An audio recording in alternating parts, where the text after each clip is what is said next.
আসসালামু আলাইকুম এভরিওয়ান। আশা করি সবাই ভালো আছেন। অ্যালোভেরা গাছের কোনো প্রয়োজন পড়ে না আমার, তবে বাগান হিসেবে রাখলে ভালো লাগে, তাই আমি 3টি টবে লাগিয়েছিলাম। এই গাছ যত্ন করলে খুব সুন্দর হয়। আমি এর আগের ভিডিওগুলোতে দেখিয়েছিলাম, তবে আগের মতো আর যত্ন করার সময় হয় না। ইদানিং দেখছি টবের ভেতরে অ্যালোভেরার চারা দিয়ে ভরিয়ে গিয়েছে। যেহেতু ছোট ছোট টব, এর ভেতরে রাসায়নিক সার অথবা জৈব সার খুব কম পরিমাণে দেয়া থাকে। আমি আবার কোনো ধরনের রাসায়নিক সার ব্যবহার করি না, তাই একটি টবের জন্য একটি গাছই যথেষ্ট। ঈদের ছুটিতে বাড়িতে গিয়েছিলাম, তখন এই টবগুলোতে পানির ব্যবস্থা করে গিয়েছিলাম না, তাই গাছের পাতাগুলোতে একটু কালো কালো দাগ হয়ে গিয়েছে। যারা অ্যালোভেরার গাছ খুব পছন্দ করেন তারা অবশ্যই যত্ন নেবেন। মাঝে মাঝে এই শুকনো ডালপালাগুলোকে কেটে দিবেন। আর খেয়াল রাখবেন একটি টবের ভেতরে যেন একটি গাছই থাকে।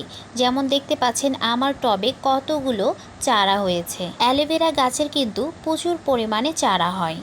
যখন দেখবেন এই রকম চারা হয়ে গিয়েছে, তখন চারাগুলোকে তুলে ফেলে দিবেন অথবা অন্য কোনো টবে লাগিয়ে নেবেন। আমার এতগুলো গাছের দরকার নেই, আবার অত টবও নেই, তাই আমি সবগুলো চারাগুলোকে তুলে নিব। কারণ জৈব সার এতগুলো গাছের পুষ্টি যোগান দিতে পারবে না। আমি গাছ লাগাতে খুব ভালোবাসি, কিন্তু যত্ন করার সময়ই হয় না। অফিস করা, সংসারের কাজ করা, আবার বাগানের পরিচর্যা করা খুবই টাফ হয়ে যায়। আমি প্রথমে ভেবেছিলাম একটি বড় গাছ রাখবো, কিন্তু পরে আর ফেলে দিতে ইচ্ছা করেনি, তাই 2টি বড় গাছে রেখে দিয়েছিলাম। বড় টবটি ফাঁকা করে নিলাম, অন্য সবজির গাছ লাগাবো।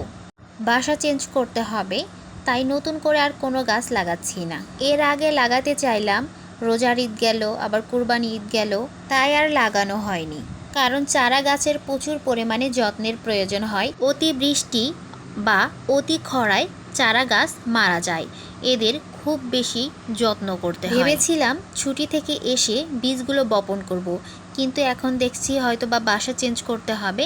লাগালে আবার গাছগুলো আমার তুলে ফেলতে হবে বা নষ্ট হয়ে যাবে, এই জন্য এখন আর লাগাচ্ছি না।